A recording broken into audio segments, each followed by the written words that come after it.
Hi guys, good evening. एक दोन दिवस लेट झालो, मधात व्हिडिओ अपलोड नाही करू शकलो. आज आपल्याला बरेचसे व्हिडिओज अपलोड करायचे आहेत आणि आपल्याला पुढे चालायचं आहे. मला वाटते आपण मागच्या याच्यामध्ये डेटर्स, क्रेडिटर्स वगैरे ह्या कन्सेप्टपर्यंत आलो होतो. आज आपण पुढे अजून कंटिन्यू करणार आहोत.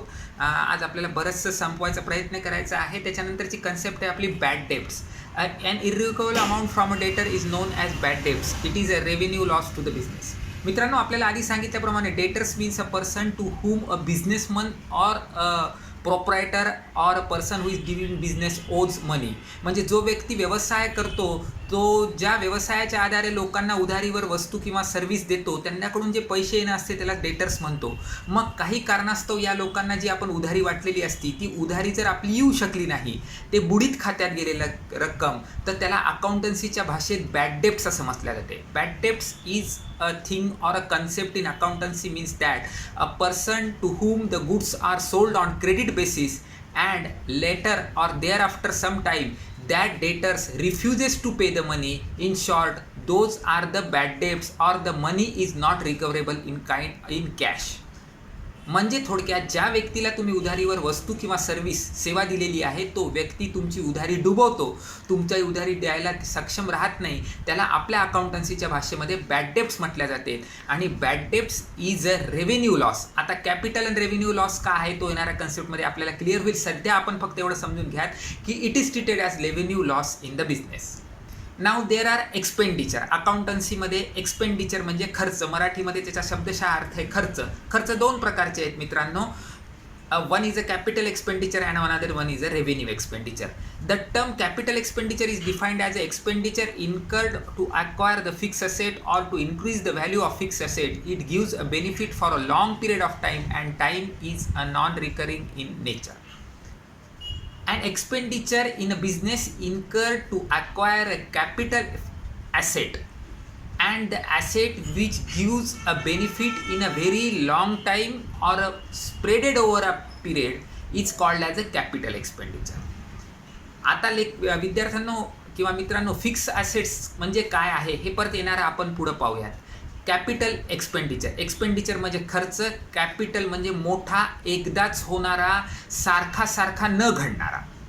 टाटाची कंपनी आहे मोटरची, किंवा तुमचं एक छोटंसं किराणा दुकानच घेऊयात आपण. किराणा दुकानामध्ये तुम्ही माल ठेवायला जे रॅक बनवता, फर्निचर बनवता, काउंटर बनवता, वजन काटा घेता, तराजू घेता, हे तुमचं कॅपिटल एक्सपेंडिचर आहे. कॅपिटल एक्सपेंडिचर म्हणजे ते एकदाच होते. तुम्ही रोज फर्निचर दुकानात बनवणार नाही, रोज वजन काटा आणणार नाही, रोज दुकानात फ्रीज घेणार नाही.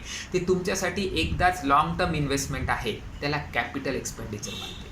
मग घेतलेलं फ्रीज, दुकानातलं फर्निचर, वजन काटा, काउंटर, ह्याचा बेनिफिट तुम्हाला over a period of time, म्हणजे तुमचं दुकान जोपर्यंत चालू राहते तोपर्यंत काउंटर तुम्हाला मदत करते, फ्रीजमध्ये तुम्ही वस्तू ठेवू शकता, वजन काटा तुम्हाला वजन करायला मदत करते. म्हणून हे एकदाच दुकान टाकताना घडलेलं एक्सपेंडिचर आहे. That is called as a capital expenditure. याला काय म्हटलेलं विद्यार्थ्यांनो? It is a capital expenditure. Revenue expenditure is an expenditure for which no future benefit is expected but an immediate or short-term benefits may be less than a year. It does not increase profit earning capacity of an organization.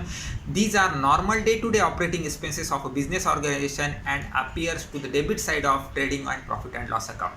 थोडंसं complicated आहे लेकरांनो. मित्रांनो, वाचताना तुम्हाला वाचलं असेल की सरांनी काय वाचलं काय नाही, पण याची इन शॉर्ट कॅपिटल म्हणजे एकदा होणारा खर्च, त्याच्या विरुद्ध अपोजिट रोजच्या रोज घडणारा खर्च. किराणाच्या दुकानाचंच उदाहरण घेऊ. रोज दुधाच्या पिशव्या आणणार, दर 15 दिवसाला साखरेचं पोतं आणणार, दर 15 दिवसाला तांदळाचं पोतं आणणार, दर 15 दिवसाला डाळीचं पोतं आणणार. तेच तांदूळ, तेच डाळ, तेच साखर तुम्ही विकणार आणि त्याच्यावरच तुम्ही नफा कमवणार. म्हणजे तांदूळ, गहू, साखर, तेल वगैरे या ज्या गोष्टी दुकानातल्या आहे विद्यार्थी मित्रांनो, त्या तुम्हाला फिक्स टाईमला खरेदी करावं लागणार आणि फिक्स टाईमला तुम्हाला त्याला सेल करावं लागणार. म्हणजे त्या रोजच्या रोज डे टू डे बेसिसवर घडणारे खर्च आहेत. That is a revenue expenditure. In short, simple लक्षात ठेवा, जे एका रुटीन फिक्स टाईमला, दररोज, दर टाईमला, दर फिक्स पिरियडला घडणारा जो खर्च असतो त्याला रेव्हेन्यू एक्सपेंडिचर म्हणतात. आणि एकदाच कधीतरी जो खर्च घडतो त्याला कॅपिटल एक्सपेंडिचर म्हणतात. Revenue expenditure appears on the debit side of profit and loss account. आता परत profit and loss account, debit side, credit side काय आहे मित्रांनो, येणाऱ्या पिरियडमध्ये आपण पाहूयात. ओके, आतापर्यंत मी तुम्हाला bad debts, capital expenditure, revenue expenditure या 3 कन्सेप्ट क्लिअर केलेले आहेत. आता पुढच्या कन्सेप्टकडे वळू.